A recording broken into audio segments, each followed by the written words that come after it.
문재인 대통령이 남북 정상회담하고 이럴 때 지지율 지지율이 80% 넘었거든요. 그러면 그때는 유문재인이 반이 넘어. 민주당 지지율이 40%도 안 됐으니까. 당연하죠. 근데 그때는 이런 명명법이 없었어요. 그렇죠. 근데 어떤 분들은 류이재명이라는 이름을 지연 자체를 가지고 막 처음에 한겨레에서 이걸 보도했다고 하면 한겨레 욕하고 뭐 개항신문 욕하고 저는 그렇진 않아요. 그거 아니고 예. 이재명 대통령의 지지율의 특성 때문에 이게 생긴 거라고 나는 봐요. 그러니까 이재명 대통령이 성남시장 때도 경기도지사 때도 원래 보통은 취임할 때 지지율이 높다가 나중에 떨어지거든요. 네. 근데 이재명 대통령은 성남시장 시절에도 취임할 때보다 끝날 때가 훨씬 지지율이 높았어요. 시정 수행 지지율. 경기도지사 때도 취임할 때는 전국에서 제일 꼴찌였어요. 16개 시도지사 중에. 근데 한 2년 지나니까 1등 돼가지고 끝날 때까지 1등이에요. 와. 이게 이제 이재명 대통령이 어떤 스타일이냐 하면 유능한 행정가란 말이에요. 네. 그러니까 조그만 일들 이런 거를 미루지 말고 작은 일부터 빨리빨리 할 수 있는 것부터 하자. 네. 그 주의잖아요. 네. 국무회의 때 맨날 그 얘기예요. 그러다 보니까 이재명 시장, 이재명 도지사, 이재명 대통령의 행정행위 하나하나에 수혜자가 있잖아. 또는 그렇게 문제를 해결하는 걸 보고 매력을 느끼는 일반 시민들이 있잖아요. 네. 그런 분들이 오, 일 잘하네. 이렇게 해서 야금야금 지지율이 붙어서 네. 4년 동안 계속 올라가는 거예요. 지금 과거의 사례를 보면. 네. 네. 지금도 초기에 약간 지지율이 기대 섞여서 있다가 좀 내려갔다가 지금 한 달에 한 0.5%, 한 달에 1%그 정도로 올려서 지금 70% 육박하는 수준까지 와 있잖아요. 네. 이게 이재명 지지율의 특성이에요. 그러다 보니까 남북 정상회담, 남북미 정상회담 이런 큰 이벤트로 국정수행 지지율이 붙는 거하고 아. 이렇게 소소해 보이는 작은 행정들 뭐 코스피 정상화부터 해가지고 이렇게 하나씩 쌓아가는 이게 견고해요, 훨씬. 그러다 보니까 이재명 대통령의 지지율은 시장 때나 도지사 때나 대통령 때나 출렁이지 않고 꾸준히 야금야금 올라가는 스타일이에요. 그러다 보니까 다지면서 올라가거든요. 네. 그러니까 이렇게 뉴 이재명이라고 그래서 좀 안정적으로 국정수행을 지지하는 유권자층이 보이는 거죠. 네. 데이터에 잡히는 거죠. 그렇습니다. 네. 그러니까 이런 이름을 붙이는 거는 너무 자연스러운 네, 거예요. 저도 그렇게 생각해요. 근데 문제는 어디서 시작이 됐냐면 네. 다시 이 그림으로 돌아가서 정치하는 사람들이 아까도 얘기했지만 지방선거에 후보 안 되면 대구 경북만 빼고는 좀 대구도 뭐 알 수 없다고 그러는데 대구 알 수 없습니다. 다 될 것 같은 분위기잖아요. 그렇습니다. 확실하게. 그러니까 네. 경선이 치열해요.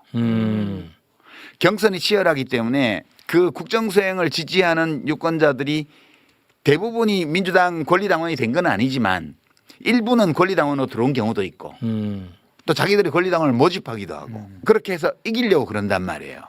그러다 보니까 지방선거 누구라고 말 안 해도 알 거예요. 막 친명을 엄청 내세우면서 경선 뛰는 사람들이 있잖아요. 막 최고위원 그만두고 나가가지고 막. 야, 그러고 막 저는 그런 것 좀 안 했으면 네. 자기 실력으로 해야지. 자꾸 이재명과 친하다는 그저 실명 그 쓰지 마세요. 네. 그런데 이제 그 사람들이 볼 때에는 문제가 요 A 그룹을 축소하고 와해시켜야 돼요. 왜냐하면 A 그룹에서 자기가 인기가 없다는 걸 알기 때문에 아 그건 알아요? 알아요. 아 그건 알아. 그래서 A 그룹을 조각조각 내고 최대한 그다음에 위축시켜야 돼요. 그러다 보니까 이제 A 그룹에 있는 그 당원들에게 영향을 미치는 제 1순위가 뉴스공장이에요. 2순위가 매불쇼야. 아 매우셔나. 그리고 뉴스공장과 매불쇼를 이중으로 더블 뛰면서 선동을 하는 유시민이 있어요.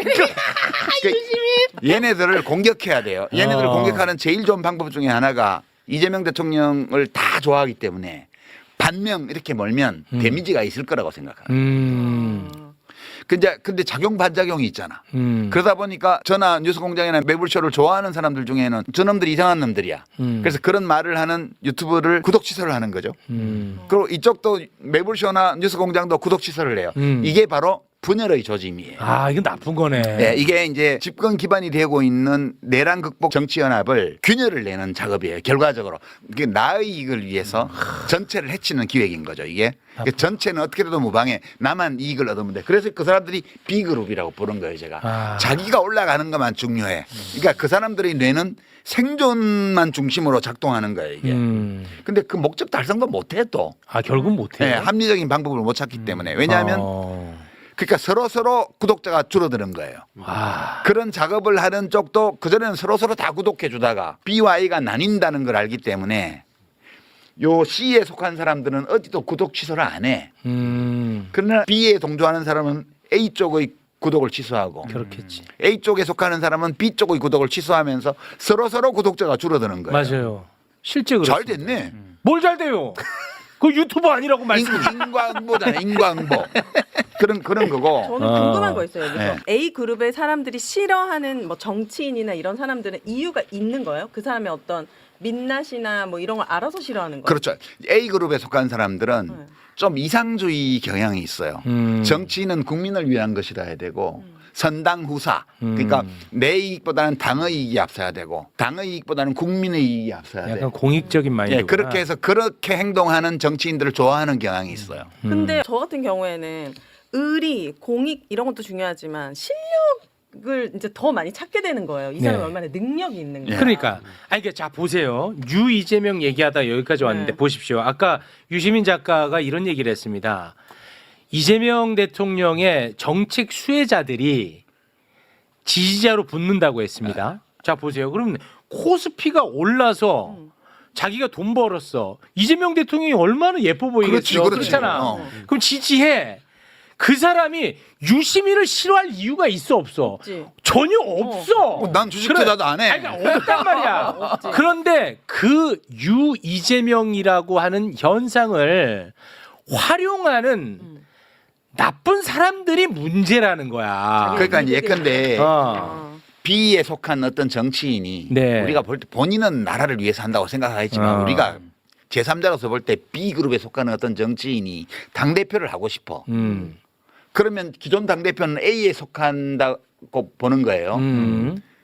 그러면 이 당 대표를 흔들려면 어떻게 해야 돼? 이 기반이 되고 있는 당원들이 자꾸 이 사람을 좋아하게 만드는 그런 담론을 퍼뜨리는 스피커를 아작을 내야지. 뭐 흔들어야겠죠. 그러니까 당연히 그쪽에서는 김어준이나 유시민을 반명으로 모는 거예요. 어. 너무 자연스러운 거예요. 그리고 근데 너무 무리해. 아까 그게. 이제 함동균 씨 얘기를 했잖아요. 함동균 씨가 하는 일이 뭐냐면 그 사람도 합리적으로 하는 거예요. 이때 합리적이라는 거는 어.